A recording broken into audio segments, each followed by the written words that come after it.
Lebih besar dari di pelataran kemah suci, Hana berdoa dalam tangis yang sunyi. Tuhan mendengar, dan ia melahirkan Samuel. Dengan air mata haru, Hana menyerahkan anaknya kepada Tuhan. Samuel tumbuh menjadi anak yang taat, melayani di bait Allah sejak kecil. Suatu malam, dalam hening, suara Tuhan memanggilnya. Dan dengan hati yang siap, Samuel menjawab, "Berbicaralah Tuhan, sebab hamba-Mu mendengar." Halo adik-adik dan teman-teman semua, selamat datang di channel Kak Arfa. Hari ini Kak Arfa mau bercerita tentang seorang anak yang dipanggil Tuhan sejak kecil. Judulnya Samuel mendengar suara Tuhan.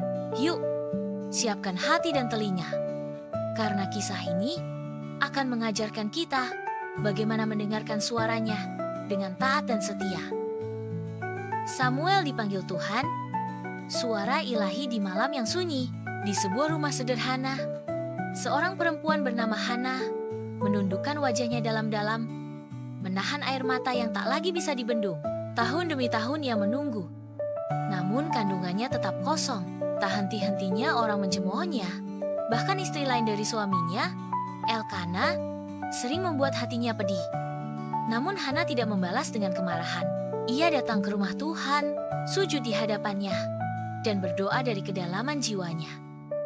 Dalam keheningan, ia berseru, "Tuhan, jika Engkau memberi aku seorang anak laki-laki, aku akan mempersembahkannya kepadamu seumur hidupnya." Imam Eli yang melihat Hana berdoa tanpa suara sempat mengira ia mabuk. Tapi setelah tahu isi hatinya, ia berkata, "Pergilah dalam damai. Tuhan akan mengabulkan permohonanmu." Dan benar, Tuhan mengingat Hana. Tak lama kemudian, Hana mengandung dan melahirkan seorang bayi laki-laki. Ia menamainya Samuel, yang artinya, "Aku memintanya dari Tuhan." Saat anak itu sudah cukup besar untuk disapi, Hana menepati janjinya. Ia membawa Samuel kecil ke rumah Tuhan di Silo dan menyerahkannya kepada Imam Eli untuk melayani di sana. Ia tidak menahan atau menunda. Ia mempersembahkan Samuel sepenuhnya. Samuel tumbuh di kemah suci, di tengah nyala pelita dan wangi dupa. Ia membantu Imam Eli membersihkan, menyiapkan peralatan ibadah, dan belajar tentang hukum Tuhan. Tapi di masa itu, suara Tuhan jarang sekali terdengar. Wahyu Tuhan pun tidak umum.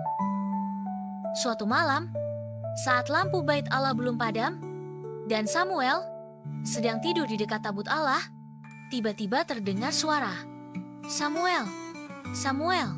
Samuel terbangun.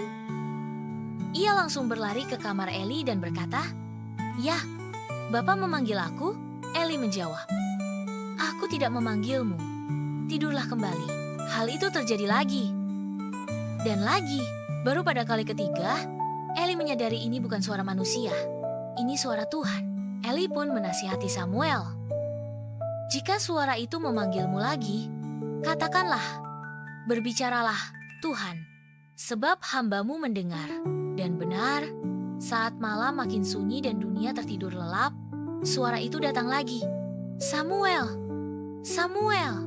Dengan gemetar namun berani, Samuel menjawab, "Berbicaralah Tuhan, sebab hamba-Mu mendengar."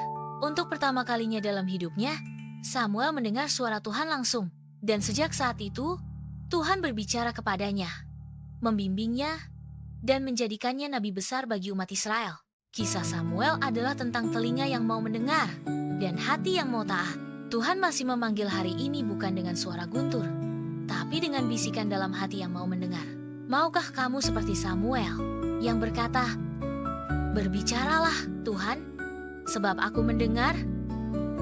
Mulai saat itu, Samuel menjadi nabi kecil yang luar biasa. Ia selalu mendengarkan suara Tuhan dan menyampaikan pesan-pesan Tuhan kepada bangsa Israel. Kisah Samuel mengajarkan kita bahwa doa yang sungguh-sungguh tidak pernah sia-sia. Dan panggilan Tuhan bisa datang bahkan kepada anak-anak. Seperti Samuel, mari kita siapkan hati untuk berkata, "Berbicaralah Tuhan, sebab hamba-Mu mendengar." Jadilah pribadi yang peka, taat, dan setia sejak muda. Karena Tuhan punya rencana luar biasa dalam hidup kita. Jika cerita ini memberkati kamu, dukung terus karya Kak Arfa dengan cara berikut. Like video ini, tulis komentar tentang pelajaran yang kamu dapat. Subscribe untuk mendapatkan cerita Alkitab lainnya.